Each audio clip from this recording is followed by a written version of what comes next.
In a vernier calipers, one main scale division is x centimeter and n divisions of the vernier scale coincide with the n minus 1 divisions of the main scale. The least count of the caliper is, அதாவது ஒரு முதன்மைக்கோள் பிரிவின் எண்ணிக்கை x centimetre மற்றும் vernier கோல் அளவில் n பிரிவுகள்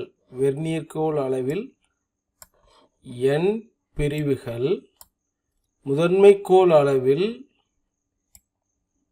n minus 1 பிரிவுகளுடன் ஒன்றியுள்ளது.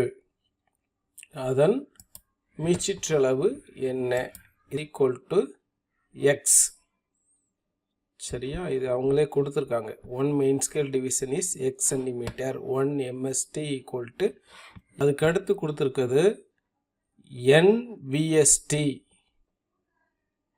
n பிரிவுகள் உள்ள vernier கோல் பிரிவானது n minus 1 பிரிவுகள் உள்ள முதன்மைக்கோள் பிரிவுடன் ஒன்றி உள்ளது. ஸோ இந்த ரெண்டுமே அவங்க கொடுத்துருக்காங்க. n VST equal to n minus 1 MST. சரியா? இவங்க கொடுத்துருக்கிறதுல இருந்து வெர்னியர் கோல் பிரிவின் எண்ணிக்கை இந்த n கீழே வந்துச்சு அப்படின்னு சொன்னால் n minus 1 by n MST அப்படின்னு சொல்லி மாறிடும். இப்போ நம்ம லீஸ்ட் கவுண்டு தான் கண்டுபிடிக்கணும், அதாவது மீச்சிற்றளவு தான் கண்டுபிடிக்கணும்.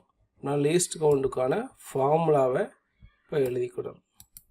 ஸோ லீஸ்ட் கவுண்டுக்கான ஃபார்முலா, லீஸ்ட் கவுண்ட் மீச்சிற்றளவு is equal to 1 MST minus 1 VST. இதில் நம்ம ஏற்கனவே 1 VST நம்ம ஏற்கனவே கண்டுபிடிச்சி வச்சுருக்கோம், அதை கொண்டு போய் சப்ஸ்டிட் பண்ணிக்கலாம்.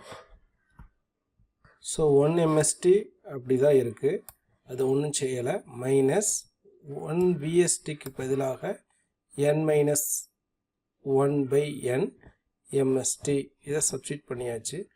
இப்போது MST அதாவது முதன்மைக்கோள் பிரிவு, அது ரெண்டுமே காமனாக இருக்குது, அதை காமனாக வெளியில் எடுத்துடலாம். காமனாக வெளியில் எடுத்துட்டால் மீதி 1 minus n minus 1 by n அது அப்படியே இருக்கும், இங்கே இருக்குது. இப்போ இதுக்கு LCM எடுக்கணும். LCM எடுத்தால் கிராஸாக மல்டிப்ளை பண்ணிடலாம். n minus n plus 1 by n into x. n minus n cancel ஆகிரும், ஆன்சர் கிடைக்கி x by n. So option C is the correct answer.